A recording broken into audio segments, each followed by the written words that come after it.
A student vanished without a trace from her own residence in the middle of the night, with no signs or evidence left behind. Authorities launched an immediate investigation, and before long, a horrifying truth started to emerge. Piece by piece, detectives assembled the facts, uncovering a narrative that would shock the whole country. Eve Carson came into the world on November 19, 1985, in Athens, Georgia. Right from childhood, she stood out as remarkably determined and purposeful. In high school, she served as vice president of the student council, gave her time at a nursing home and a shelter for battered teenagers, took on duties as a congressional page, and helped out in a stem cell research lab, all while still in school. After earning top honors upon graduation, Eve enrolled at the University of North Carolina, where she tackled a double major in political science and biology. Her exceptional grades brought her a distinguished scholarship, and she rapidly emerged as a key figure on campus, assuming important leadership positions in multiple student groups.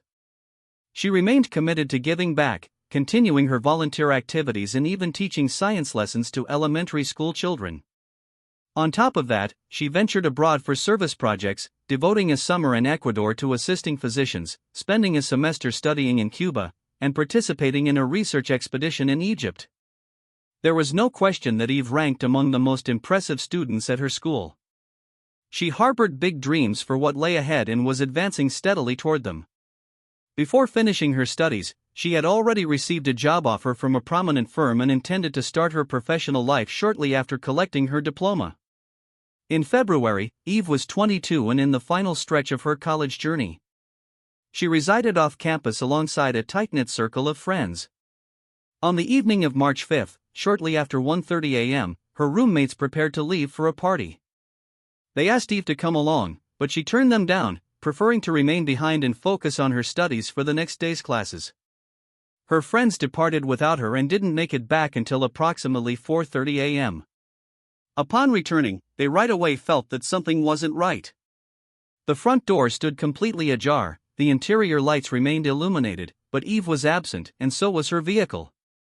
It didn't make sense. Why would Eve depart in the wee hours like that? And why leave the entrance wide open? They dialed her number repeatedly, but received no answer. Even so, they clung to the hope that an urgent matter had arisen and she would soon return. They decided to wait.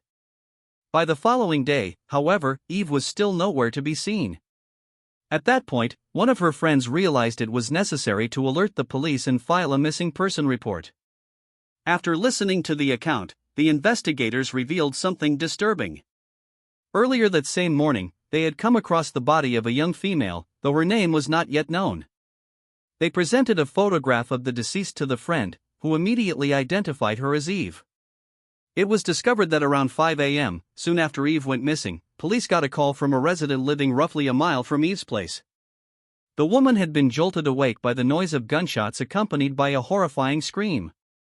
Disturbed and uncertain, she contacted the authorities. Upon arriving, officers located the body of a young woman sprawled on the ground. No identification, no cell phone, nothing to establish who she was. All they could determine at that moment was that she had sustained multiple gunshot wounds. Once Eve's friend verified the identity, detectives spoke with her roommates and put together an approximate sequence of events. At 1:30 a.m., Eve had been home studying, yet by 5 a.m., her body lay just a mile distant. The central mystery was, how had she gotten there, and who was responsible? With her car gone, police began to consider the possibility of a robbery. This idea strengthened when a check of her bedroom showed that her wallet and credit cards were missing and had not turned up anywhere close to the body. The medical examination ruled out any indication of sexual assault, eliminating that as a potential motive. Phone records showed her last signal originated from a tower along a highway beyond the town limits, though the device itself was never located, likely discarded by the perpetrator in a wooded area. Then came the first major clue. A vehicle resembling Eve's was located abandoned a short distance from her residence. It was promptly transported for forensic analysis, including prints and DNA examination. At the same time, another key finding surfaced. Experts inspected Eve's computer, the one she had been using for her studies, and determined it stayed in use until roughly 3:30 a.m. This meant she stayed at home for at least 2 hours following her friend's departure. Only afterward did she somehow arrive at the location a mile away where her remains were discovered. By this stage, word of Eve's killing had circulated widely across the city, plunging her university campus into disbelief. Virtually everyone recognized her. She had been actively engaged in almost every prominent student group. The community struggled to accept her loss. Grief mixed with rising unease, as residents began to worry about their own security, and the absence of concrete progress in the case only heightened the tension. As a result, detectives faced an overwhelming wave of tips. Students came forward with every minor suspicion, eager to contribute to the inquiry. Nevertheless, amid the flood of information, no tip advanced the investigation meaningfully. Then a vital development arrived. Because the perpetrator appeared to have taken Eve's credit cards, authorities reviewed her account activity and found something telling. Just 18 minutes after her final computer session, someone pulled $700 from her account via 2 separate withdrawals. Further attempts were rejected because of the daily cap. The ATM involved sat near a shopping plaza on the opposite end of town. Investigators swiftly obtained the surveillance video, and it delivered results. The recording captured a man positioned inside Eve's vehicle, using her card at the machine. In the rear seat, another figure seemed present. Police wondered if it could be Eve herself, but the footage lacked sufficient clarity to verify. Enhancements by forensics experts failed to sharpen the view adequately. Meanwhile, it emerged that the suspect had tried Eve's card at various other ATMs around the area, though those lacked cameras. This continued until March 7, when another alert surfaced regarding a failed withdrawal. Around 12:30 a.m., the individual appeared at a round-the-clock convenience store and attempted the ATM, but the transaction was denied. Officers rushed to the site in a nearby town, where a working security camera existed. Examining that night's footage, they observed someone trying to use Eve's card. In an unexpected development, it was not the same individual from the prior ATM recording. Detectives now had to consider whether multiple people were involved in Eve's death or if the perpetrator had passed the card to someone else. Efforts to identify the second person faltered due to poor image quality once more. So, police appealed to the public, releasing images from both sets of footage through the media in the hope that recognitions would come in. Given the case's intense public interest, tips poured into the station. Still, none led closer to an arrest. Everything shifted on March 12 when an anonymous individual contacted authorities with a solid lead.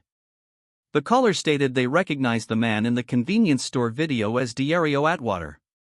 Investigators looked into Atwater's history and found concerning information.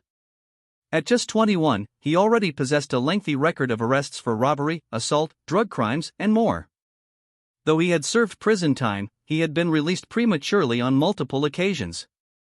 They also learned that only 2 days after Eve's death, Diario was due in court for possessing a firearm during probation. Comparing old mugshots to the store footage confirmed a clear match. Authorities concluded they had identified the correct suspect. They further noted that Diario resided near the store, so detectives headed directly to his home. During questioning, Diario rejected any connection to the murder, but the video evidence justified his arrest. As the probe deepened, police uncovered that Diario frequently interacted with a 17-year-old named Lawrence Lovett, who already had his own criminal background despite his youth. Upon viewing Lawrence's mugshot, detectives instantly identified him as the driver in the initial ATM footage. Unlike Diario, Lawrence fought against capture, barricading himself in his residence and necessitating a SWAT response. When finally taken into custody, Lawrence likewise denied involvement. Both were formally charged and detained pending trial. With neither cooperating, investigators focused on other evidence. Cell tower data proved crucial. On the night of the murder, both suspects' phones pinged near Eve's neighborhood, even though they resided in another city. Detectives concluded that Diario and Lawrence had randomly selected Eve, cruising in search of a robbery target and spotting her alone late at night. From the ATM activity, it appeared they compelled her to accompany them to multiple sites to access cash with her card. Once they reached the $700 daily limit, they drove her to a remote wooded spot outside town and killed her. Due to the crime's viciousness, prosecutors announced plans to seek the death penalty against Diario. Lawrence's case presented complications since he was underage, limiting the maximum to life imprisonment. Recognizing that the evidence might fall short of a guaranteed conviction, prosecutors offered Diario a deal: plead guilty to avoid the death penalty threat. He agreed and admitted that he and Lawrence set out that night intending to rob someone for fast cash. Lawrence had contacted him, proposing they focus on the university area. While cruising the neighborhood, they saw Eve through her window and decided to act. Armed with firearms, they forced entry and made her enter her own vehicle. They then proceeded to various ATMs, trying to extract as much money as possible. During the entire ordeal, Eve begged them to release her, assuring them she would remain silent and simply wanted to return home. But they had other intentions. According to Diario, they chose to end her life because she had viewed their faces, even though they made no effort to hide them.